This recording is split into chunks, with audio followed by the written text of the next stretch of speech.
मेरी फुलवारी में आप सभी लोगों का बहुत-बहुत स्वागत है। दोस्तों, आज हम फिर एक नए वीडियो के साथ मिल रहे हैं।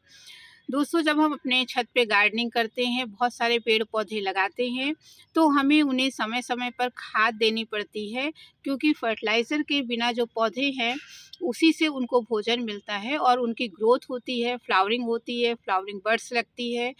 तो आज हम एक ऐसे ही फर्टिलाइज़र की बात करेंगे जो फूलों वाले पौधों के लिए बहुत ही अच्छी है और हमारे घर में ही तैयार हो जाती है, उसके लिए कहीं जाना नहीं होता है।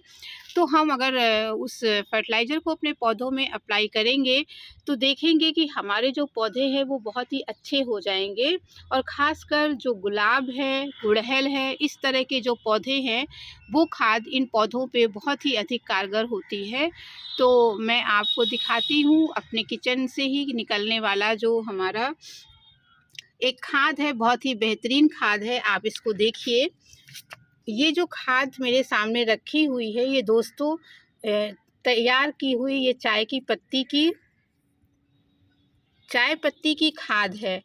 हम लोग सुबह शाम अपने घरों में चाय बनती है और चाय में जो चाय की पत्ती डालते हैं, वो उसको हम लोग बाहर फेंक देते हैं, कूड़े में चली जाती है। तो ये बहुत ही अच्छा जो फर्टिलाइज़र है, इसमें अगर देखें कि क्या मिलता है, तो नाइट्रोजन इसमें दोस्तों अच्छी मात्रा में मिलता है और थोड़ी मात्रा में कैल्शियम और पोटेशियम भी मिलता है। तो एक तरीके से ये घरेलू एनपीके का भी ये काम करता है। उसके अलावा इसमें जो माइक्रो न्यूट्रिएंट्स होते हैं, वो हमारे पौधों को बहुत ही इसको फ़ायदा पहुंचाते हैं। तो ये जो खाद है, ये सबके घरों में होती है और इसको हमें फेंकना नहीं चाहिए चाय की पत्ती में, क्योंकि चीनी और दूध मिलता है। तो इसको चाय छानने के बाद इसको छलनी में ही रनिंग वाटर से इसे धो लीजिए, धोने के बाद दबा दीजिए। उसके बाद कोई मिट्टी का छोटा बर्तन आप लीजिए, छोटी मटकी हो तो सबसे अच्छा होता है, नहीं किसी भी बर्तन में आप इसको थोड़ा-थोड़ा करके इकट्ठे करते चले जाइए। तो एक दिन जब आपका वो बर्तन भर जाएगा, तो 1 महीने के लिए आप उसको किसी भी छाया वाली जगह पर रख दीजिए।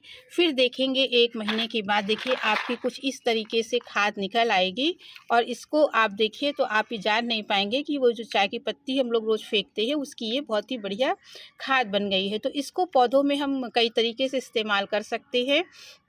जैसे ये हमारा गुलाब का पौधा लगा हुआ है, आप इसको देख ही रहे हैं।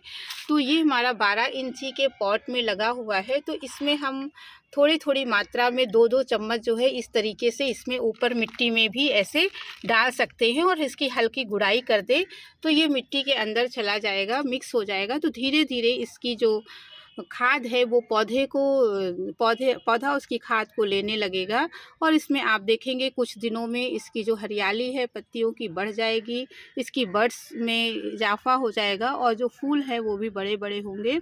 तो गुलाब के लिए ये बहुत ही अच्छी खाद है और इसमें कुछ एसिटिक इसका जो नेचर होता है वो एसिटिक होता है, तो आप इसको जो है जो एसिटिक लविंग पौधे हैं जैसे गुड़हल है, इन सब में भी इस्तेमाल कर सकते हैं आसानी से। और दूसरा आप चाहें तो इसको अगर लिक्विड फॉर्म में देना चाहें तो पानी में 1 लीटर पानी में 1 मुट्ठी इसको डाल दीजिए और 1 दिन के बाद उस पानी को अपने पौधों में इस्तेमाल कीजिए। तो दोनों ही तरीके से आप इस खाद का इस्तेमाल कर सकते हैं।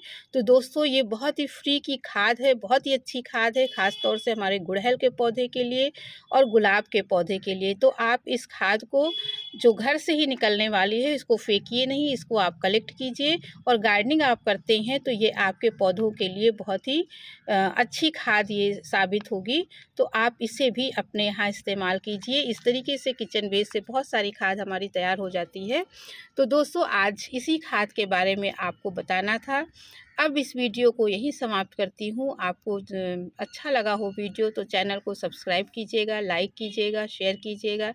अब अगले वीडियो में फिर किसी दूसरे टॉपिक के साथ मिलेंगे। तब तक के लिए धन्यवाद।